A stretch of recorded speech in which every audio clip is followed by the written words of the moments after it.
Hello, and welcome back to Dev Game Club, a weekly podcast in which two veteran game developers look at games from the past to discuss their relevance and impact today. I'm Brett Duville. I'm joined as always by my co-host, a man who has seen the 13 circles and heard the 64-bit word of God. Tim Longo. You've heard it. You've heard the word. Yes, but what are you referring to with the 13 circles? Why am I not thinking of what It's just that a quote. It's something I think they say. Maybe when you open the door with the cubes. No, it's before that. I don't remember where that happens. I missed it. Yeah. Yeah, I mean, you may not have gone to that particular room. You don't have to get to every room. So, in order to get to 32 cubes, which you did. But before we talk about the word of God, let's talk about the word of Tim and why your audio may sound a little different. We address that. Yeah. Yeah. I mean, as well, everybody knows that we've been off for a couple weeks, and as the Discord definitely knows, I am not at home, so I'm not in my usual setup. I am mobile.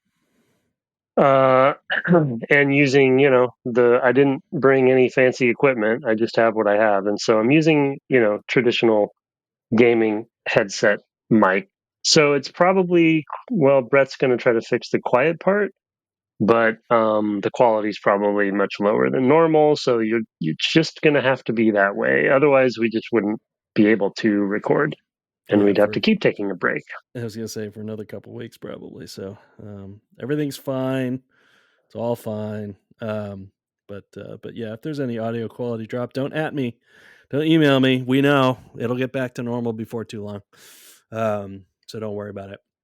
And then before we actually get discussing, I've been asked to announce that some of our popular Discord folks are doing a stream of Keep Talking and No One Explodes next week on May 27th.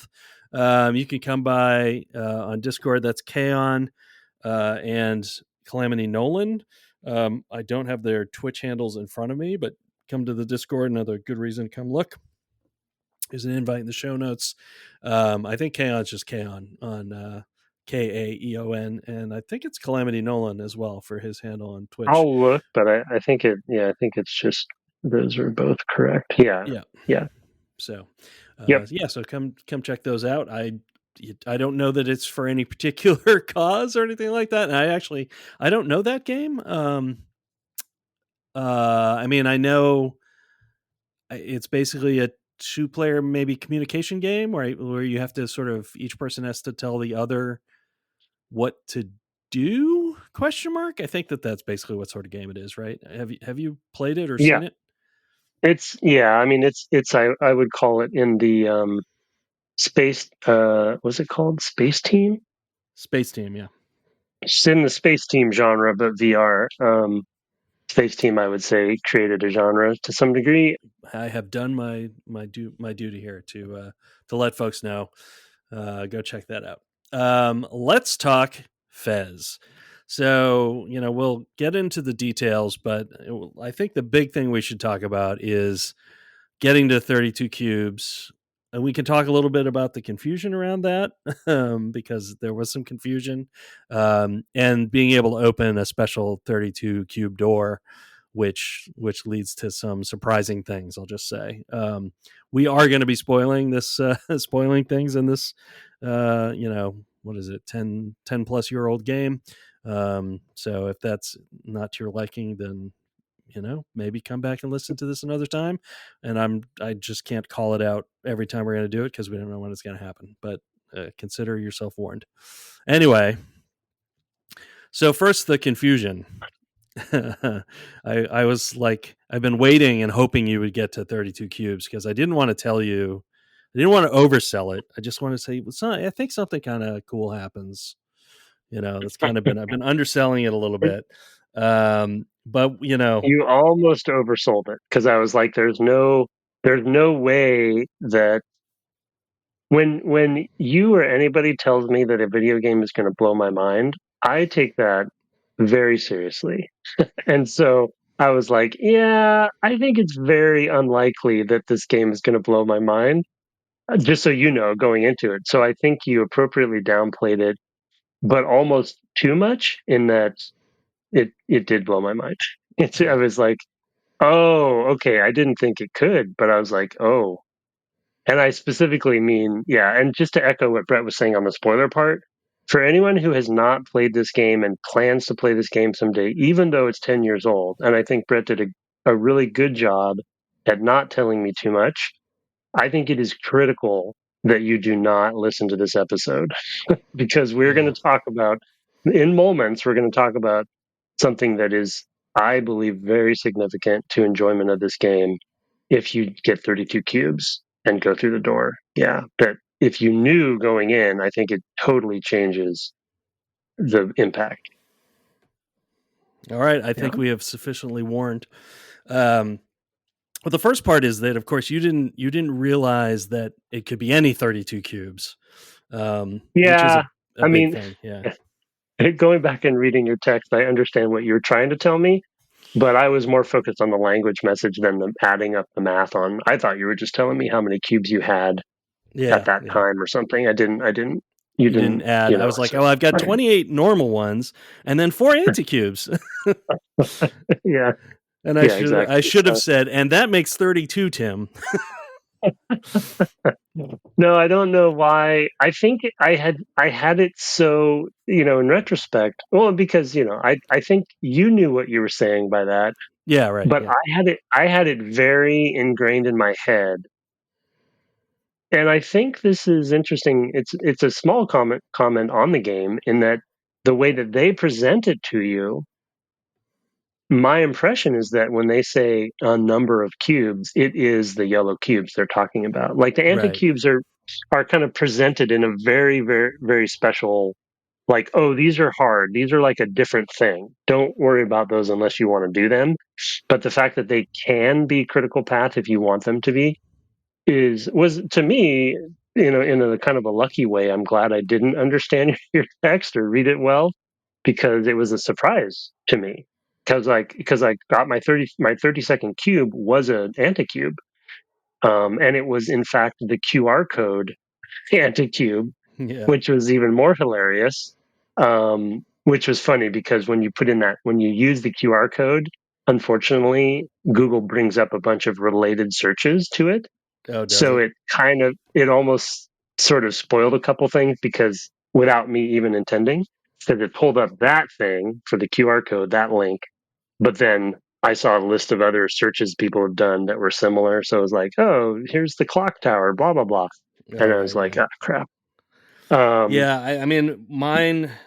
I guess mine did that, but I think it also shows up in the camera app or whatever in iOS. So it just like is there, and then like you can click on it, it will take you there. But it also decodes it. I think. I don't know. It was a little weird. It's not like QR codes are not super a thing for me anymore. I remember it being a thing then, but around that 10 time, years ago, yeah. yeah, The funny thing I will say, which is probably an obvious statement that I put down in my notes on that one, is that the QR code, when you look at it up close, is constructed like, well, any QR code is constructed like the game is constructed when it comes to its visual language, which right, is just so meta to me. yeah, It's like, wait a second, every QR code is almost like a series of Tetris pieces yeah, anyway, yeah. because of the nature of it. I don't know. Do you know what's the X and Y of a QR code number? Is it 128 or 256 No, or well, I something? actually think it varies. Oh, right, right. They're different sizes. I don't think it's one. I mean, I'm sure there's a upper range, right? Like I'm sure 128 or something is the most. But Yeah. I think they started around 32, maybe. I don't know. Don't quote me. It's QR codes. Who knows? Nobody communicates that way anymore. Um, yeah, I mean, it is definitely that. It's like, well, really, every QR code you've ever seen is a Fez puzzle. Is really the way Yeah, you need exactly. to. Exactly. Exactly. And that's just it's so meta and so hilarious that they integrated into one of the anticubes. I also come to find out, which you maybe told me, or I don't know who told me, but no, I read this someplace online that QR codes are actually one of the least secure things that have been invented for the internet. For pe- Oh, Like if people are security minded at a company, IT wise, you should never allow your because it just takes you to a link.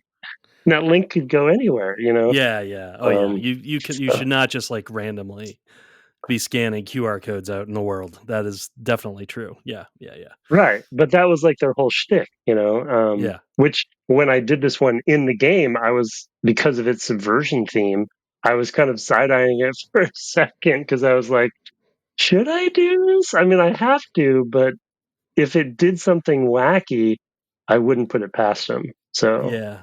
Oh, they had them in Beyond Good and Evil as well, if you remember. yeah, that's right. That's right. And I What a think they were funny. broken. I don't think the links worked anymore. Oh, they also had them in the Alan Wake remake. Remember? Oh yeah. They took Yeah, the that's true. video. They Yeah. took you to videos, Yep. YouTube videos. That's right. That's right. Yep. Yeah, so there was an era where those things were done. Um yeah, it's funny. I Now, mean, if I guess you hadn't. So one of the things that I sort of with the anti-cubes is like, well, when I had 8 cubes, one of them was an anti-cube. So I already knew because I had already gone through the 8 right, door, and I guess maybe you hadn't done that.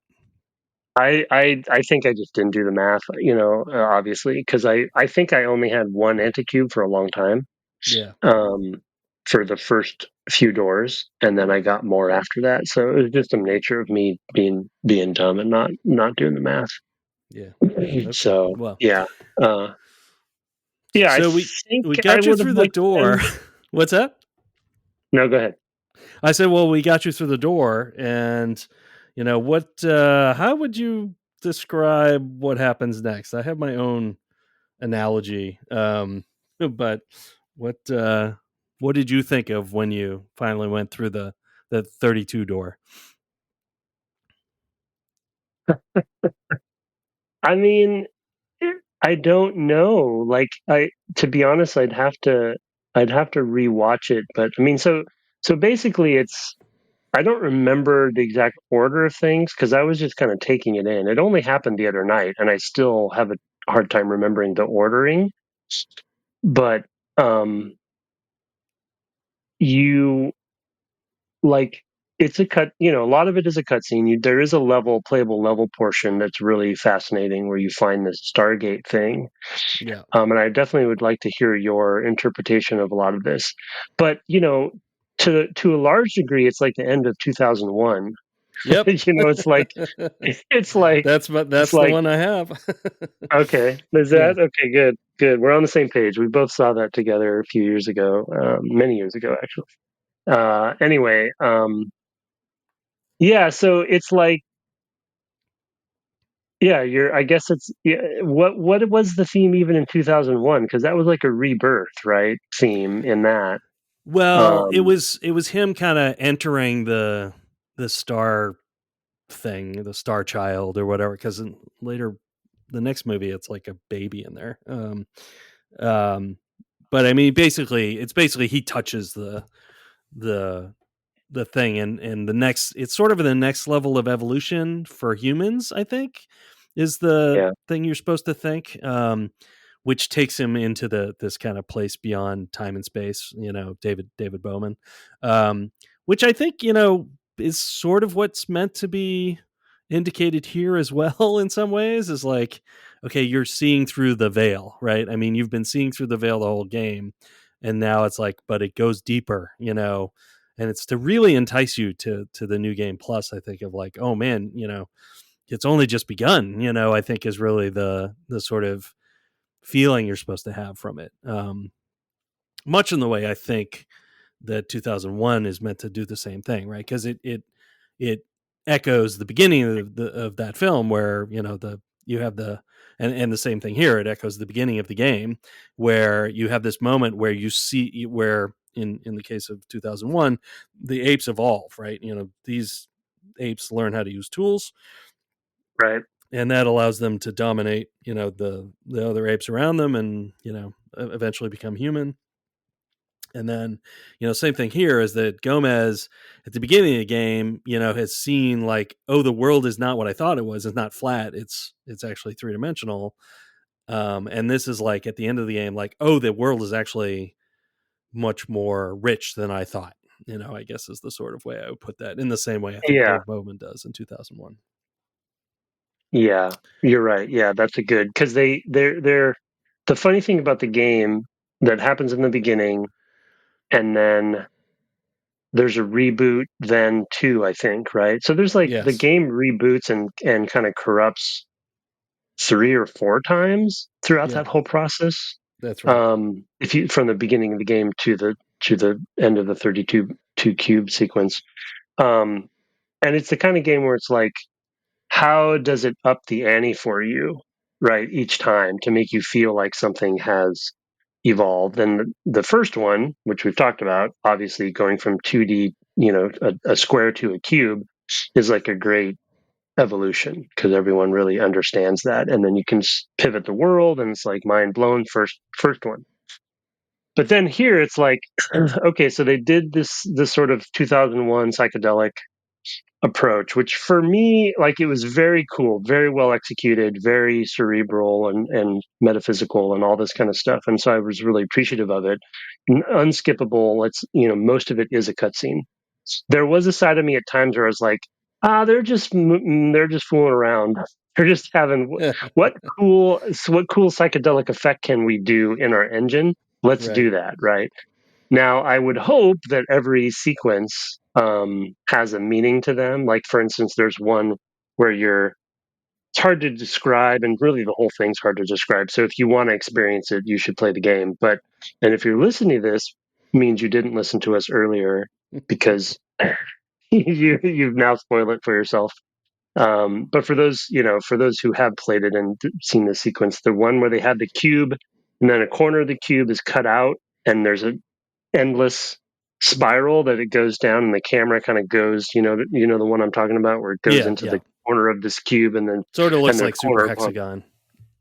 exactly, yeah. And it's just stuff like that over and over again. And then, but my favorite sequence which was a mini mind blowing for me, which um I just want to know came to these conclusions. But you finally start the game over after that, and you're running around just like you did. Everything seems to be normal.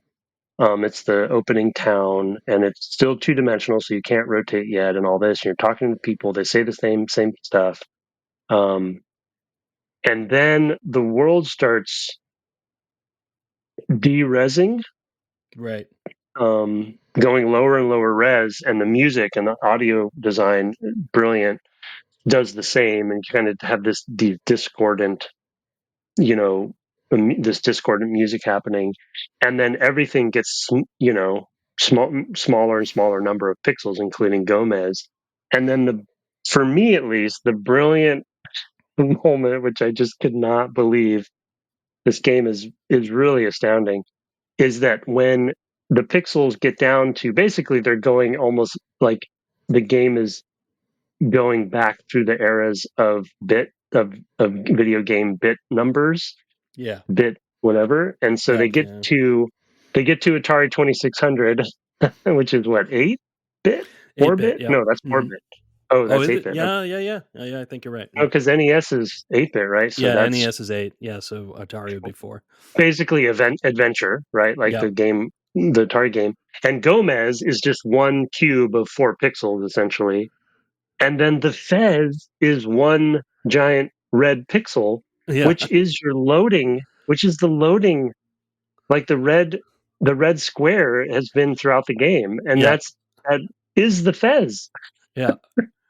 from a certain perspective. So I don't know. It's just like a snake eating its tail situation, um, for me, and I was just really well executed. And then eventually, yeah, you talk to this God cube. I don't know what it said. And but the most important part, do you want to explain what you get for this? Yeah. And this is why I did not want to like oversell it to Tim because I knew he wouldn't have struggled to get there. Um, but when you basically when the world the game starts over again, um it tells you, I think you wake up in bed at that point, right? You're in your Yeah, room. see, I'm having trouble because the you this thing happens after you talk to that big cube. Right. Yeah, and then I Um, think it reboots again, I think, and then you wake up in bed and you just are told press, or I think you actually have to select New Game Plus even, right? It takes you back out to yeah, the no, menu. you have to select that. You wake up in bed, but then it reboots and you end up in that those pillar section with the big cube, and it's talking to you, Oh, right, right, and right. then Yeah. the artifact, which I'll let you name, comes from the ceiling, and you Is put it them on. Oh, is it spectacles or something? Special glasses? Yes, the sunglasses. It's the Yeah. Oh, that's sunglasses, right. It's sunglasses. Yeah. Okay. I forget. which I is did it. It was like 3 weeks ago. oh, okay, yeah, no, the sunglasses, which is also a meta commentary because it's like that famous pixelated sunglass artwork Yeah. that Yeah. is put used in memes and gifs. Yeah. It's hilarious. Yeah. Yeah. So you get the special glasses, and what they allow you to do is to press the left thumbstick and be in first person mode anywhere in the game. Um, I mean, you can't do it while you're jumping and things like that. So there are limitations. You can't. It's not an action part of the game. You can't move around while you're in first person. But you can look in first person, and it's like, you mean the whole time? All of this was here? Kind of moment, which really blew my mind back in the day. When I finished this the first time, like I couldn't. I was so satisfied at the 32 cube game. I was like, at that point I've been like, well, I guess I'll go tidy everything up. Like I'll just go find all the other stuff. But it really just blew my mind at the time. And I was just flabbergasted. I'm just like, I can't believe this also has a first person mode that has been here though. I mean, it's just based on how they render the world. They've always been able to also render it in first person with perspective, right? Yeah, so it's taking you from the world is flat to the world has depth, in two axes, right? Or three axes. It can be spun around one of these axes to actually the world does have a perspective to it. So it's like layers of Plato's cave or something like that. It's like, oh my god, like how much further does this go? So I don't recall to what degree it goes further. I don't think there's anything quite at that scale later. Though there are like three additional special cubes um, beyond the ones that beyond the 64. So there's a total of 67 cubes. They're kind of special meta cubes, but I honestly I don't remember too much about that part. Because at that point I was like, on my Fez bender of multiple days of just like playing for too many hours, and towards the end it kind of gets a little bit darker. I don't really remember, but it's a super good moment, a good moment. One of the all-time moments in games for me. Yeah, I would say the same for me too. I like the sequence. I think 2001 is, I really would love to hear from them, like what some of their inspirations. But I do think in 2001 is a great analogy because that whole sequence from going through the door to essentially waking up after all of this is over and you're starting. It's you still have your cubes and everything that you had, maps, whatever, in the new game plus, but you now have first person. But that whole sequence, it was very, I don't know, I want to say spiritual. I guess metaphysical is still a good word for it, and but it's still very self aware as well. Like the sunglasses are a great example. It's like, yeah, of course, those are the sunglasses that Gomez gets, right? Because Right. Yeah. because everyone's going to recognize them from an internet perspective. The cube is a giant cube talking to you in another language, which I still haven't deciphered. It feels even more ancient or something, um, and then you get this ability. And then the thing, so throughout playing the Oh, game, I wanted to because say before we move on to something else, him waking up in bed like that also echoes the end of 2001 because my recollection is Dave Bowman also wakes up in bed in the kind of space beyond the whole weird transitions, the kind of psychedelic stuff that happens. So I feel like it's got to be a direct gotta be, homage. yeah, Yeah. there's a lot of rainbows, right, in both cases. And Yeah. oh, we forgot too, there's a sequence where Gomez is playing his drums Yeah. uh Yeah. quite a bit in a very heroic way too. So it's just like, it was very much like, what if we did this sequence of events? It's like, what if we did this and then we did this and then we did this? Um, but what I was going to say is like the thing that it really infatuated me while playing this game, because of what we do for our day jobs, and I think what we try to do on the podcast is really about the development of it. And I've been so intrigued by the world rotation and the way that they render it flat, but still somehow allow you to have this sense of three dimensionality. And I would even say collision, right? This sense of where is the collision at any given time for the platforming, at least. So it's just really like confused me. And there's times in like the small rooms are the best time where you can see, I think, the smoke and mirrors happen more clearly than like the open world areas. But once you get first person, everything made sense to me about how they built the game. And then thus how they would then flatten each plane. I obviously rendering wise and programming wise, I don't know how they do that, but I can see like how you would design a game like this now based on, okay, if I rotate it, because, and I would even throw in a little bit of Minecraft influence. We've already talked about the music being Minecraft influence, but I think the world construction, because, Minecraft, I still think is, though other games had done it before, was really the big breakout example of a game taking pixel based art into a fully three-dimensional world. And so they kind of reverse engineered that for this game. So once you have first person, you can see how the level design was made. You can see that actually these are three-dimensional, pieces of art with pixel artwork on them, textures placed in a world that is a space. And then they just flatten it based on the camera perspective, which is obviously a brilliant thing that they figured out how to do. As you said, it's harder than it looks. Um, but for me, up until that point, I couldn't understand how they built it. Yeah. Um, and now you can see literally behind, you can see the wizard, you can Yeah. see Yeah. behind the curtain.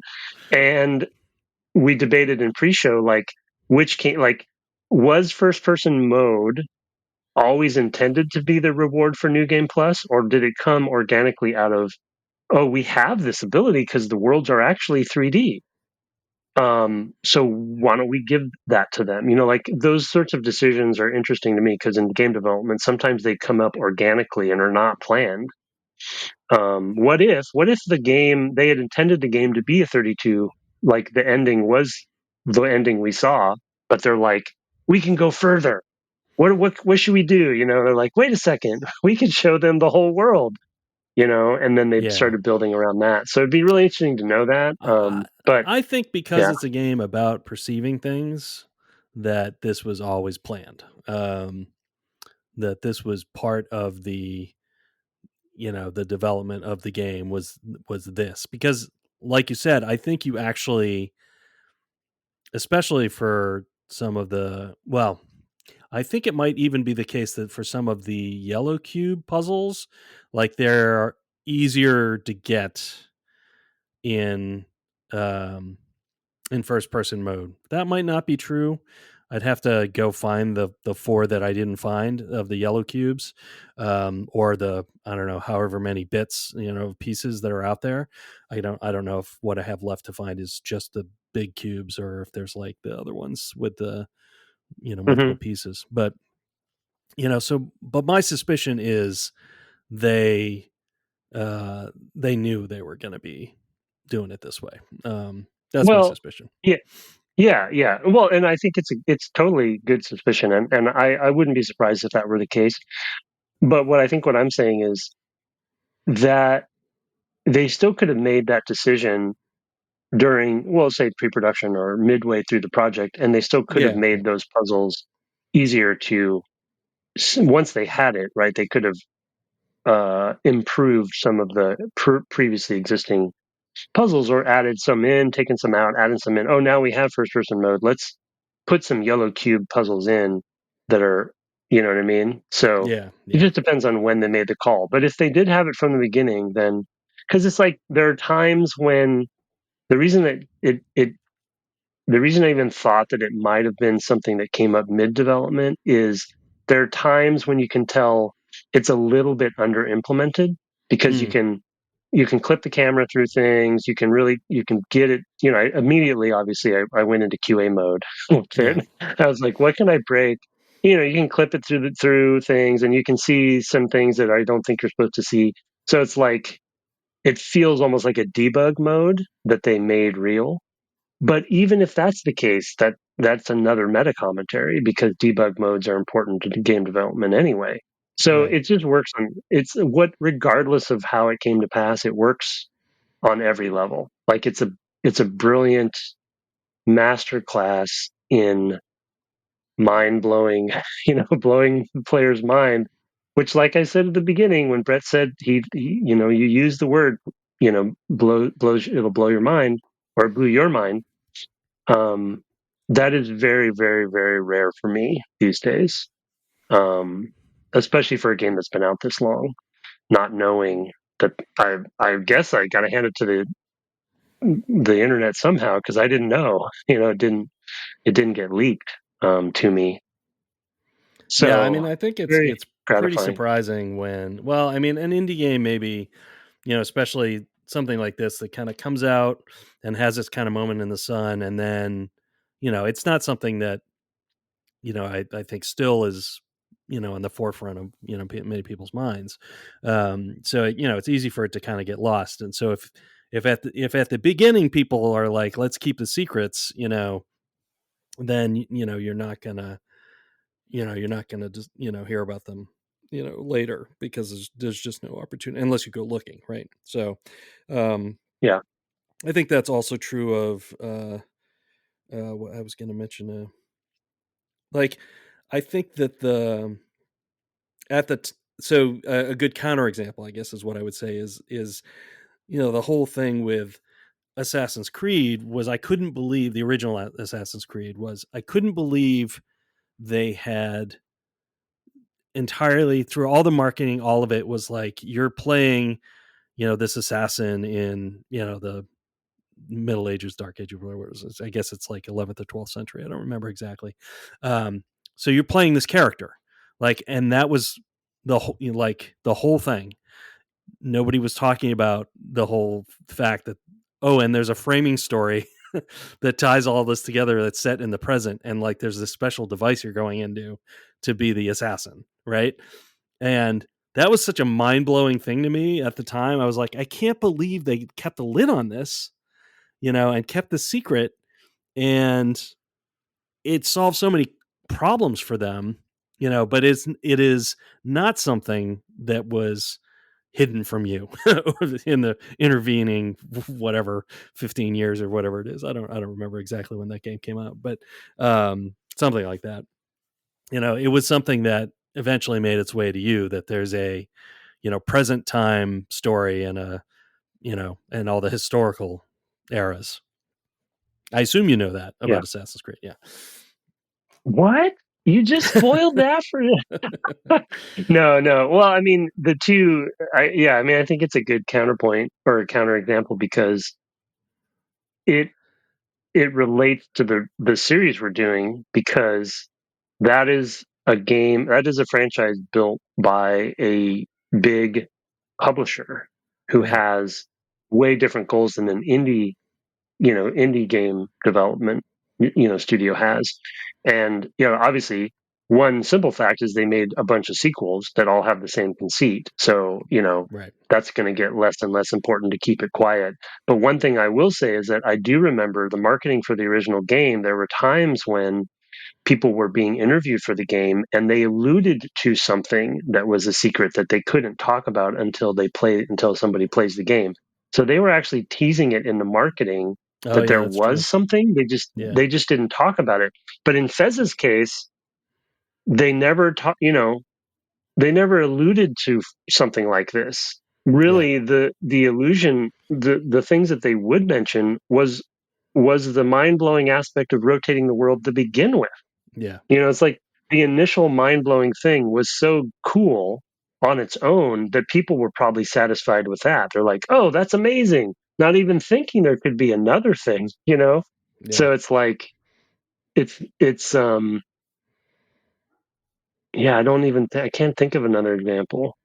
Like yeah, I'm not going to bring up Dark Souls, but uh, I mean, you sort I of just did, did. but But yeah. yeah. But anyway, I'm trying to think of like what's another big franchise that could do something on this scale that isn't indie. But I think the key is that it's an indie game, right? That they had complete control over their um, goals. Yeah, I agree. Yeah. I mean, and while there was interest and all of that, they could keep a lid on all of this and just let it be a pure experience that players got to have. So, um, I guess we can talk about some other things before we turn to takeaways, just to touch on anything else. I had a few mechanics and things that I thought were cool, that I had kind of, you know, noted down. I had written down the QR code too with just a little smiley face, like, because I think it might have, was it my 30-second? No, it wasn't. But yeah, and I mentioned the HAL end of 2001 vibes, plus Tetris, and then let's see. One of the mechanics I really liked was the time twister thing, the time twister pivot. Did you find those puzzles? Time Twister. What do you mean? You turn this pivot, and it's sort of like these green climbable ivy appears on the blocks, and then as it unwinds, they disappear.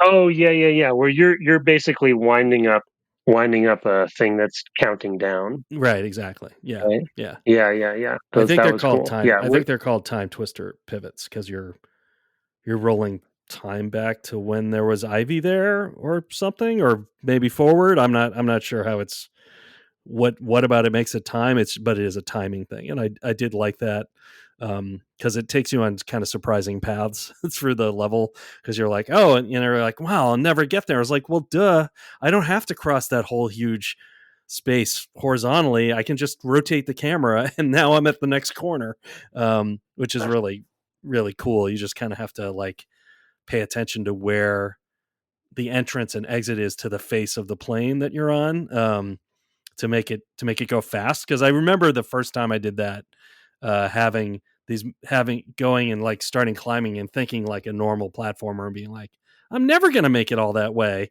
you know. That's impossible, And then, oh Mhm. yeah, I could just turn the camera, turn the world. So good. Did you have any? You had mentioned some other, puzzles and things about the game that you were surprised by. Yeah. I've been surprised. So one that is a really kind of obvious one that I don't know why I didn't expect it to be a thing was simply time of day. Yeah. There, I don't know if it's in every level, but I feel like every outside level has a time of day. And there was this one level. Well, I'm sure it's actually multiple levels that have these doors that glow at night, kind of like the Mines of Moria. Um, I forget the name of that door, but um, is that Doran's Gate? Doran's Uh, Gate. Yeah. yeah, Doran's Gate. Anyway, and so and I actually don't know how to get through those doors yet, but they have like Tetris symbologies on them. I'm sure they say something, but uh, the first time that happened, because I was looking at this blank wall, and then like night just happened to to come to pass, and it started glowing, and that's like an amazing moment where this seemingly blank wall turns into a door. Even more frustrating because I don't know how to get through it. But the fact that, so that kind of opens my mind to like, oh, time of day probably is a thing in other places now that I need to think about that. That's a new variable. The other world that really surprised me that I got too late, I ended up kind of missing, I think, the way to get there, even though it wasn't, I think it was really actually always open to me. And that's another commentary back to the map. Like, I think the map is as good as it probably can be for such a weird game, but there's times when I'm very confused about what my options are Yeah. Yeah, I using the agree with map. that. Yeah. Yeah, but the monochromatic world that looks like Game Boy, Yeah. Yep. um, original Game Boy, that section was really cool because they do use color as an important visual language in the rest of the game, and having that be the case for that world, is another layer of variables to consider because you don't have color, right? And I think in that one you're also raising and lowering water finally, which I knew would happen. So that was cool. But color has so much meaning when you take it out. It was interesting to see how they deal with that. So I remember liking that section. Um, and then, of course, this is an obvious one too, but post the 32 tube door, I think pretty quickly after you go through that door to get to the Stargate, they give you a very specialized level that you're climbing up where you have almost like a zero G level, so you can Oh jump yeah, yeah. You further. have these super jumps. Yeah. Yeah. Super jumps, and gravity's weird. Um, and that was just such a cool, glorious moment to mix things up on you because you're now having to judge your jumps differently, and there's these weird octopi there and octopuses, octopi, It's and both. It could be either. okay, well there you go. And then of course the Stargate's at the top, and it's a whole big thing. So that was a nice moment. But yeah, the puzzles. There was There's another anti-cube that I think I wanted to mention, but yeah, I just the monochrome world is a good example of. I think they just did a really good job at understanding what their tools were and how they could subvert those tools to make new content for the player. Because Yeah. you didn't have to learn a whole new rule set; they just changed the context. Yeah, I totally agree. I mean, I think that there's a lot of charm in doing things like that. I mean, I think all the like other areas kind of have that as well, but they do it in kind of colors and like you have that you know that that world that I sort of think of as a bar. I don't remember what it is. It's like it got the owl on one side, but at night it's neon, and during the day it just kind of looks a little run down. A little seedy, I'd say. Not necessarily run down. It just looks like, oh, this is a bar during the day, kind of place. Um, I mean, I think there's a lot of real character in all of those spots. So I think yeah, it's really special and really thought through. I mean, I think things like that are definitely things that were not envisioned to begin with. But I think you find that stuff over time as you're trying to tell the story of your game, trying to find your game. And you're developing all those other spaces and things like that, and what the puzzles are, I think is a lot of the process of actually building it. But I mean, I will secretly believe, I think, or not so secretly, I guess, that they knew all along what the big beats were.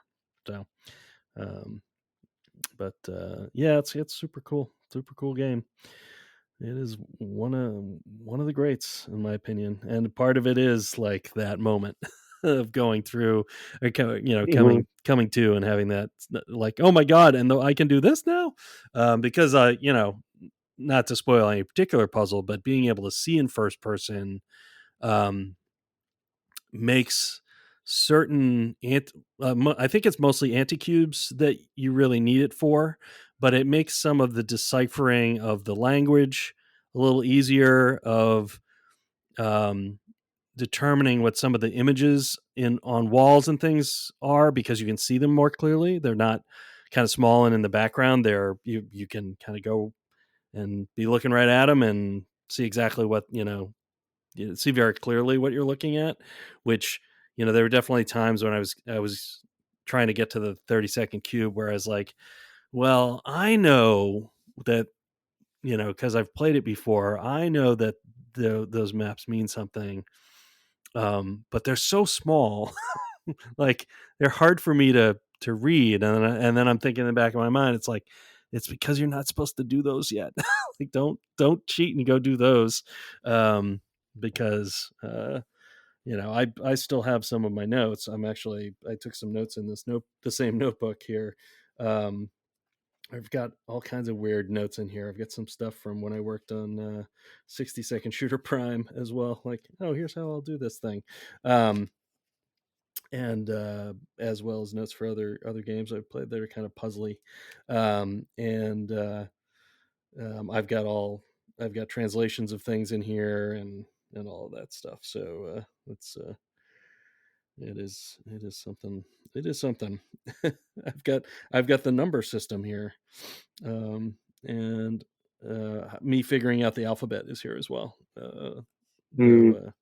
Though there is later, once I had almost figured out the alphabet all the way, I discovered what in the game tells you what the alphabet is, or how to translate the language, I should say, more accurately. So Interesting. Yeah, yeah. We're talking about that pre-show because I mean, obviously, having we've all translated both ways, alpha numeric stuff in the past, and there's the brute forced way because they have so much content to pull from when it comes to writing, dialogue, and writing that right. you probably could reverse engineer it brute force, but if there is a key which you've claimed I've seen and I have a suspicion, but I'm not positive, um, then that's really I'm glad that they did that. That it, but it's interesting. It's like that seems it's really how do you present that to the player appropriately enough? So yeah, it's tricky. That I don't envy them. That seems like a hard one because you said you had gotten midway through translating and then realized that that key was a key. Yeah. Um, Yeah. I was, I think, running around various levels just to find more language that I could use as input, because I hadn't like copied everything down in my first 32 cubes. This was the second time I was playing through it all and trying to find all the stuff I hadn't figured out yet. Um, and the language was pretty late for me, I think. Well, I do have, it's actually earlier than some other stuff according to my notes, but I was more like, clearly at this point I was starting to take notes of that, and I'm like, okay, um I will start oh yeah, let's see what some other things are here too. Now I realize what my scribble means. Um that as I was running around, I passed by the thing that tells you, and I was like, "Wait, there's a whole bunch of language there, huh?" Um, so, and that clued me in, to what I was looking for, though I had seen it before and not recognized it for what it was. So, hmm, if you interesting. if it clicks for you, you'll be like, "That's amazing." So Yeah.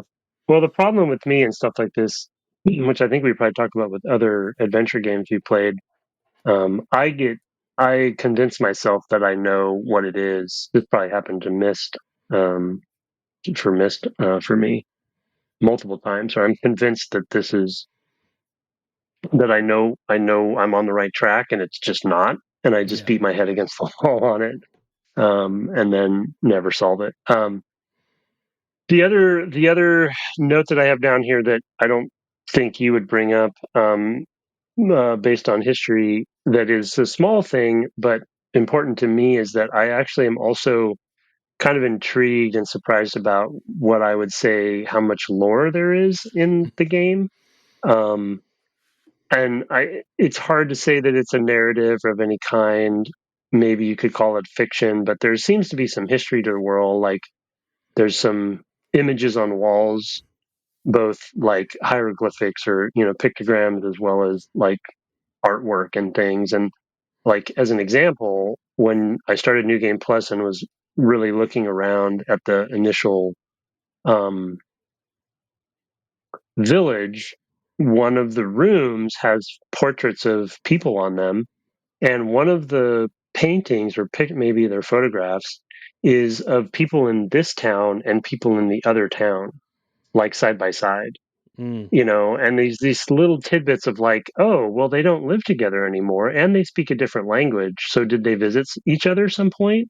But everybody claims that they don't know what a cube is. So was that in the like, who do they think the people with the bandanas on are if they can't travel there?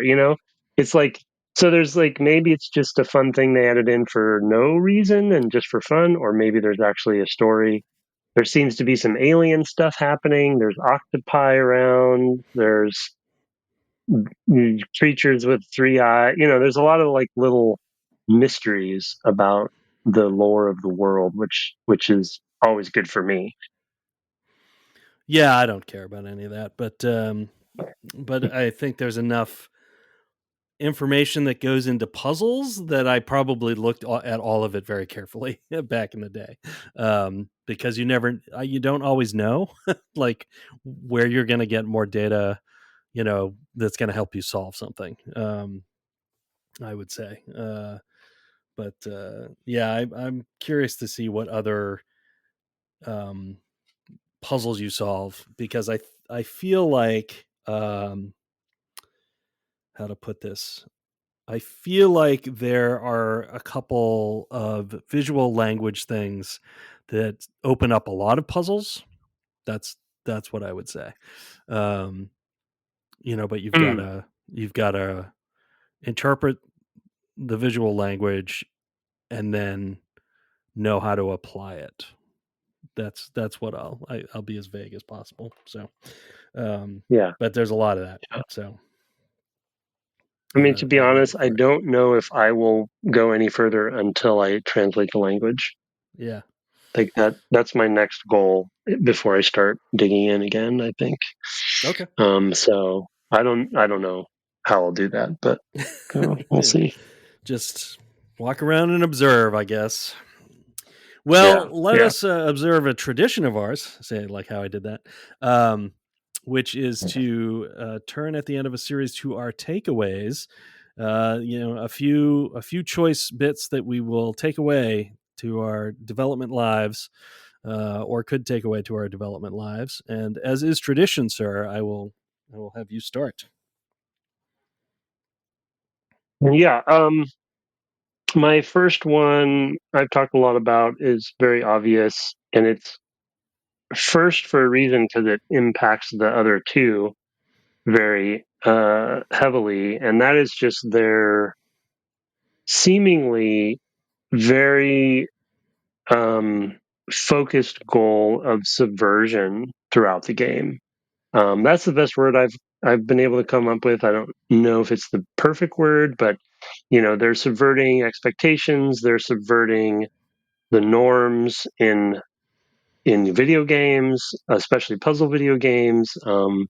Subverting the player's perception, subverting themes, even character themes, story themes in the light story that it has, subverting mechanics, and it never breaks its own rules for sure, which is obviously a cornerstone to these games, because you want players to be able to solve things, and it introduces new information like the language or something. But I just love how, like, one of the examples I wrote down in my notes was even the percentage completion is a subversion. And Yep. that's like such a cornerstone part of a game. It's like, oh, I'm almost at 100%, and then, Yeah.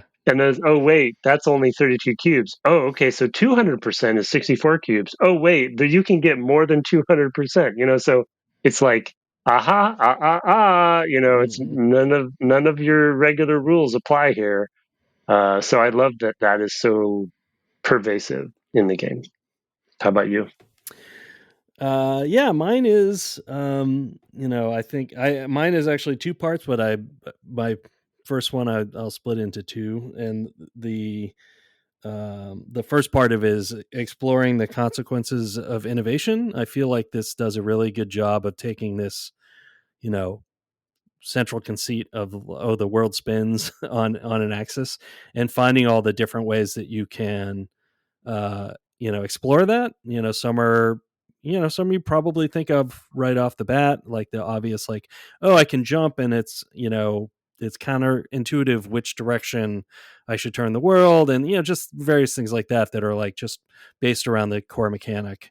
But then layering on other things like, well, what if I couldn't turn the world except, in this one place using, basically a device, but my existing mechanics, or if I could be turned in the world, and that's how I would see different things, or et cetera, et cetera, et cetera, all those sort of little mechanical things that come out as a result. And there are more of those that come from the first person as well, right? So that I won't delve into because you haven't had a lot of time with first person, but there are some things that kind of come out in some of the puzzles where you're like, oh, this puzzle is solvable because of, I mean, it might have been solvable without first person, but it's much more solvable, having first person.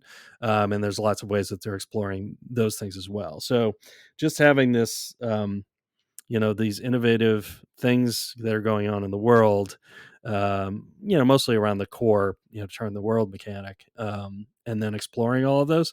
That's bread and butter to any game that's introducing something new. But they've done it really well here. And I guess my second takeaway will be why I think so. So I'll throw it back to you, sir.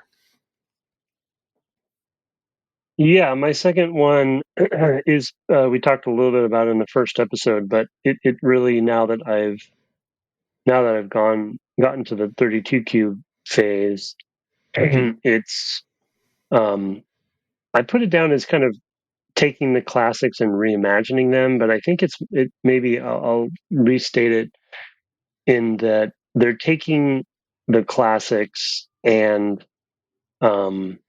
and it goes with the first takeaway and subverting them, like being inspired by them. We talked about, especially in the Nintendo games. I think Minecraft and Tetris are in there as well, obviously. But it's like, okay, we have gamers that are going to play this game have a library of knowledge, most of them, and it's going to be these few games, right? These few franchises. And so now, if we assume that, how do we take those assumptions that they make from those classic games and then repackage them into this game? And then again, see previous takeaway, subvert them. And I think that's another brilliant approach to what they were trying to do because, Tetris, one of the most recognizable games ever of all time. People understand those shapes or whatever. They're very like primal in a way, to be cheesy about it. And they turn them into a language or they turn them into symbology that changes what they mean in this game. Um, and in Tetris, you are rotating shapes. Like that's the Yes, whole you are. concept. And so, it's like, and then once you get into first person, I just had that Minecraft moment of like, oh yeah, okay, and again, it's not Minecraft's not the only game, but I do think it's the one that earns the credit for that. So obviously not voxels or anything, but you know what I mean. Yeah. So yeah, so that's my second takeaway. Yeah, very cool. My second part of my two-part takeaway is, but not overdoing it. um, they don't like you tend to see a few explorations around any given mechanic, but not like 20 of them, and often not even like, oh, if I chain together this with this other thing and this other thing gets this complicated thing, which I think, the deeper you go in some more traditional platformers, the more it's like hard physical challengey sequences of a bunch of mechanics, right? And I think that that's not what they're doing here. They're not, they have 128, or rather 64 of the main cubes, and they're kind of like So they're not trying to like, I mean, some of them break down to other pieces and things like that, but most of those are like a few are kind of scattered around at an individual level to fit together. So you're not like spending lots of time on mechanics. I wonder if there's a mapping of like how much time per mechanic they're spending on each cube.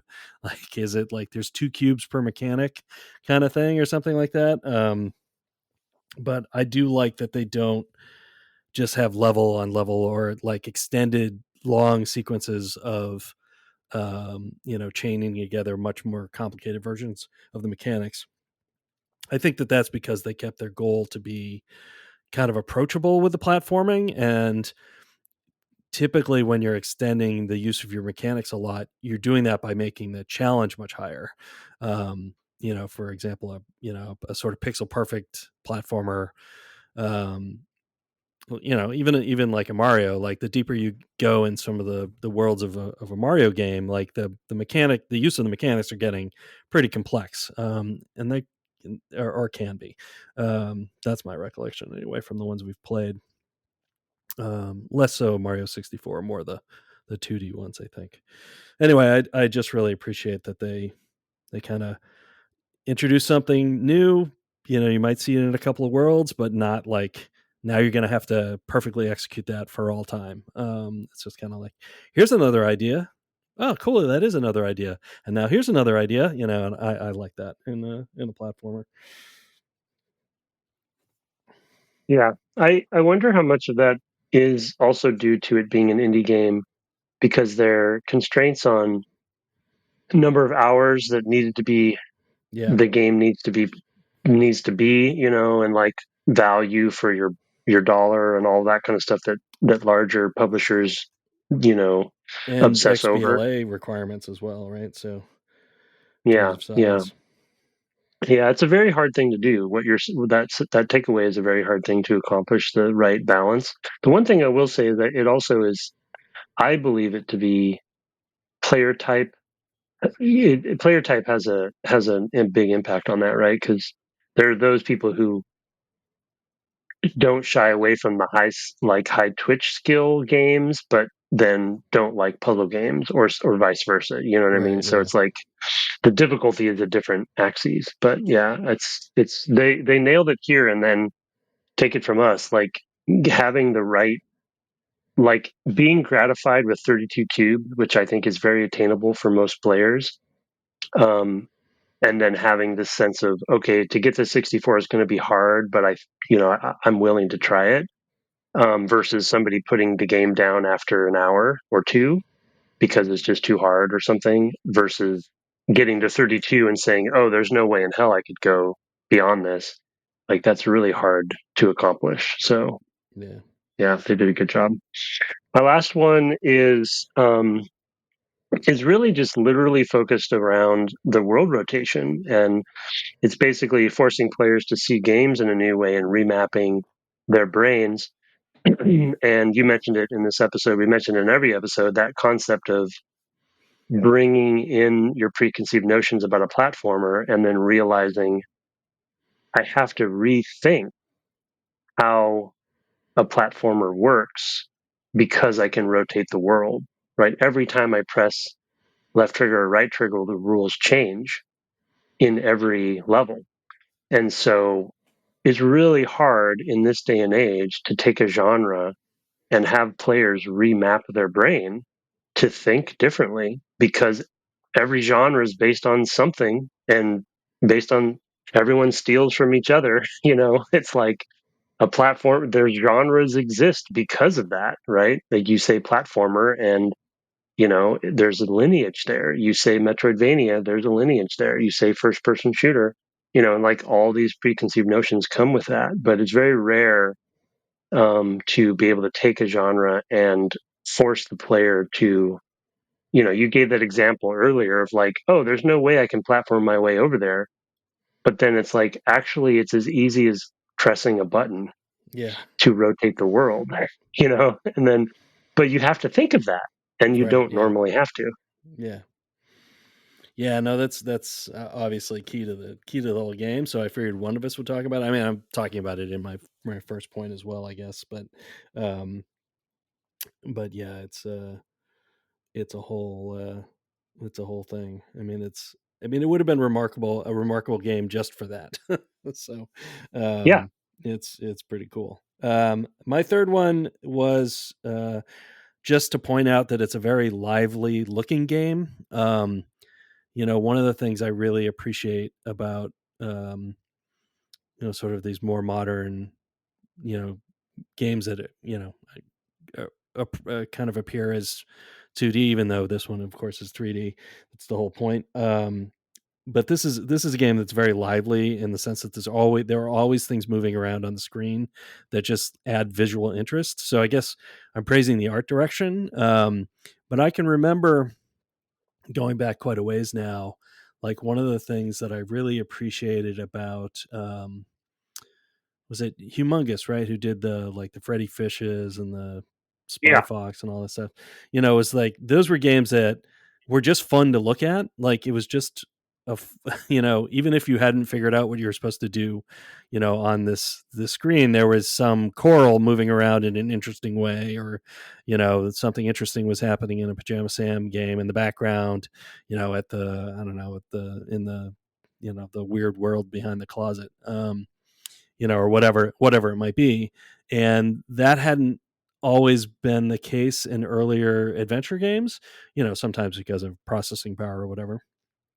Um, and I just really appreciated that. Like this feels like a world with birds that are flying around, butterflies, whatever, just lots of things that are just kind of keeping my interest all the time. So that even while I'm kind of thinking about a puzzle, the world is not static. It's interesting to look at, and actually kind of diverting in a way that it makes it possible for my puzzle brain to work, um, while my sort of aesthetic brain is just kind of looking at and like, yeah, this is actually really pretty. So I normally I don't kind of call out art direction specifically unless it really stands out. But in this case, I'm calling it out because it's sort of like, I don't know, pretty with a purpose. I don't know, for me is like it is how it worked. Is that it gave part of me something to look at while another part of me was hard at work, at times. And I really love that about it. So yeah. Yeah, it's a good point because um, the sense of place is really strong, and I think because it's got kind of a lighthearted feel about it, the gravity of the puzzles aren't as daunting, right, because it feels like, oh, anything's possible in this world, as opposed to a game I haven't played, and I don't think I'll ever play, and we commented on early in this series. Um, like something like The Witness for me isn't interesting to me because I don't feel like being in the world or living in the world looked that interesting to me. You know what I yeah, mean? It's not like I think you're alone in that game or something, you and it's are, saying yeah, everything's just sort of static, and it's and Myst just gets away with it because I think the architecture is interesting, but it's not a very lively world. But here, I totally agree. Yeah, like you really get a sense of Gomez's world. A really small comment on the first person mode. Obviously, one of the first things I did was look at characters and how they do it, and the fact that all the characters are sprites, and probably I haven't looked at animals yet, but I assume that they are too, is such a brilliant maneuver in a 3D game because as soon as they do have to collapse things down, the sprite will still work, right, because it auto orients. It's just like so brilliant, so yeah, cool, it's and in perfect. your first person, it auto orients to you because it's a sprite. So it's like, oh wow, yeah, that's a good idea. Yeah, it's so good. It's so good.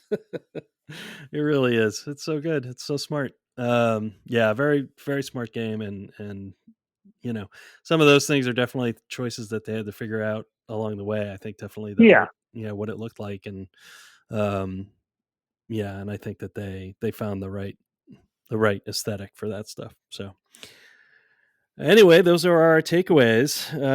Any other last minute comments? I guess we didn't talk about the artifacts in the end. little bit of a confusing uh, word because it. I don't know. We tend to think of it associated with other adventure games of like giving you powers, basically, and they definitely don't here. Is there? I don't know. I can't think of any other little topics that we didn't hit that you'd Yeah, like to. yeah. Well, we didn't talk about the maps very much. Oh, Sorry, I'm having a cat issue here. Uh, I have only used one of them semi-successfully. Because I kind of figured out what. Oh, but maybe first person mode will help me here. I don't know. Actually, so the maps are kind of cool. The artifacts, I agree. I think oh, they're the treasure misnamed. maps. You mean? Yeah, yeah, The yeah, treasure maps, yeah. yeah, yeah, Um, I think the artifacts are misnamed because, yeah, I only have the writing one, and as far as I can tell, it's probably just a key for letters or something. yeah, Um, I don't think there's even an interface for using an object like that. So, yeah. um, yeah, but that's the only one I have, so I don't have much I can say All about right, them. yeah. Yeah, it's true that I did. I think I only solved one of the treasure maps so far. I probably won't get all the cubes again, having done it before. But yeah, it was cool. You're All right. retired as Fez Yep. player. I've I've retired. I've I can't go back and be an amateur again. I'm a pro now, so I have to. You just retire. Well, that's it then for Fez. You can shoot us reviews on all the infrastructures. We love to get those, or you can shoot us an email. Oh, geez. Speaking of email, I sent you an email to read. I forgot. I didn't put it in my notes here. Maybe we should do that first. So go ahead and do that. This was sent to devgameclub@gmail.com. Okay, I think I'm we gonna have kind of time. I'm gonna kind of turn it into a question, even though a question wasn't specifically asked. I think we can turn it into a bit of a question. But go ahead. Okay. Yeah, you think we have time for our next thing? I think we should be Oh, okay. geez, yeah, we can bang it out real quick. Okay. Fez and platforming from Father Beast. Hi, Father Beast here. I got Fez on a humble bundle or something years ago, and I played for an hour, but oh, here we have an example. But did not go any further, probably because I wanted to get back to another game and just sort of let it go. I was probably scared because I saw it as it was a platformer. You see, a lot of these innovative game developers have these great ideas, but they have an unspoken expectation that we have all played Mario, Metroid, Castlevania, and I don't know what else. It is expected that we have the reflexes to handle some basic platforming stunts. Perfect example of this was a game called Vessel. It had this cool game mechanic where you could turn liquids into temporary servants. You would drop the seed into a pool of water, and a minute later, a water creature climbs out. It also worked with other fluids like oil and lava. I found the puzzle solving with these things to be quite interesting. Then, about a third of the way into the game, I ran into a place I couldn't figure out. So I went and found a playthrough on YouTube. Apparently, what I was supposed to do was jump and grab a swinging thing on the wall, swing around and around until I had built up momentum, and then fling myself onto another platform. I tried for half an hour before giving up. It is disappointing that I was enjoying this game, and I will never get any further. And then, when you guys were discussing Fez, you went into detail on how the platforming in this game is very forgiving in order to make this more of a puzzle game and less of a pure platformer. So, thanks for your discussion. I think I will go back and try Fez again, Father Beast. It was a very timely email. It was, yeah. I mean, I think that he may get more enjoyment out of it than he thought. I was thinking that maybe we could talk about, not to besmirch any games, but just like games that are like, oh man, this is tougher than I expected, or rely. I mean, I'm definitely finding that games that require twitch reflexes are getting more and more difficult. For me, I'm trying. Right now, I'm playing Prince of Persia: The Lost Crown, and there are there's traps in there, right? Like a Prince of Persia game, and totally expect it. However, sometimes they're just like, oh man, I don't know that I can do this. Like I definitely spent half an hour probably today. It was today or yesterday on a thing where I was just like, oh man, this is really hard. And it really is just learn the exact pattern of this trap, execute it perfectly, and I've tried a few dozen times, and it's just like, woof, I really want to play this game, but if this is going to be a big part of it, it's going to be slow. So, and I'm just stubborn that way. But I don't know if you had any things like that you could think of.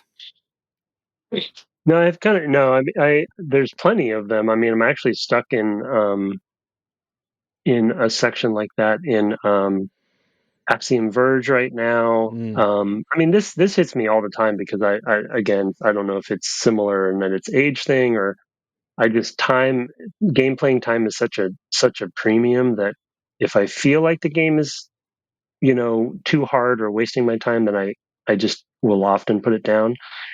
And his point on Vessel, I think, is a good counterpoint to, or a good example of proving your point to one of your takeaways, as far as like for Fez, how well they did at finding that balance of difficulty for their game, which again, I think is really, it's one of the hardest things to do in game development, in my opinion, because it's so many variables to take into account to make it good.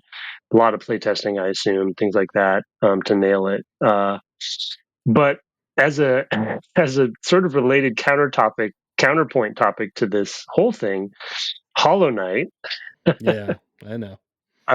So when I became obsessed with Hollow Knight, and I'm very close to the true ending, finishing the true ending. It's just beating the boss. I got a lot of comments from people like Father Beast about it, both personally and on Discord, of like, yeah, I just hit this wall. I got to this point, and it's just game's too hard. It's not for me, and I'm never going to be able to do it. And I think that was me before Dark Souls. And yes, I've mentioned it twice now. But my point is that Hollow Knight is very clearly tagged as a Dark Souls-like game for sure, but it's also a Metroidvania, and platforming. Yes, but not exactly platforming, I guess I'd say. But because it's Metroidvania. But I think the interesting thing for me that I think I've shifted into a different mode of thinking because of Dark Souls, in that things aren't impossible. I don't know how to say it, but it's like the things, like you said with the trap, it's like, yeah, I know what I have to do. This doesn't seem fair. I shouldn't have to do this, Oh, and I'm not saying yes, that. It's just I just know it's going to take me a lot of time, like to yeah. And if you don't So have the I guess, time, right? Yeah, or don't want to right. I spend the guess time. we're saying, right. Yeah. So I guess we're saying the same thing, but I guess for me personally, I've actually kind of overcome a stigma that I definitely used to have. If I feel like something is attainable, like I have this moment I think I talked about while streaming Dark Souls, where I would say out loud while streaming, I think I remember saying it multiple times, and now I say it to myself when I'm playing a game like Hollow Knight and I make progress on a boss. I say, okay, so to myself, I say, okay, so what you're saying is it's possible, Yeah, because I made enough progress, and so it's a mental thing. I guess my point is that I got over this mental thing where it's like, for me at least, I know it's going to be hard, but once I get it, it's going to be so gratifying. Well, I think, yeah. I mean, it is. Yeah, no question. I mean, those are big Fiero moments, right? It's just like debugging, though. Like it only feels good because it stopped. But thanks for the email, Father Beast. That was sent to, as I said, devgameclub@gmail.com. I already mentioned the reviews because I somehow forgot we had email this week. We're on the web at devgameclub.com, and you can find my co-host soon, probably returning to Twitch at twitch.tv/ Tim Longo Jr. with the JR at the end. We'll let you know when he's back. We also have a fan-run Discord. There is a link in the show notes. Our intro and outro music was written and performed by Kirk Hamilton, commissioned by friend of the cast Aaron Evers, and our logo, that Discord, our merch store, all kinds of funny gifts are by Mark Garcia. Have fun assembling a parliament of owls this week, and good night. Good night.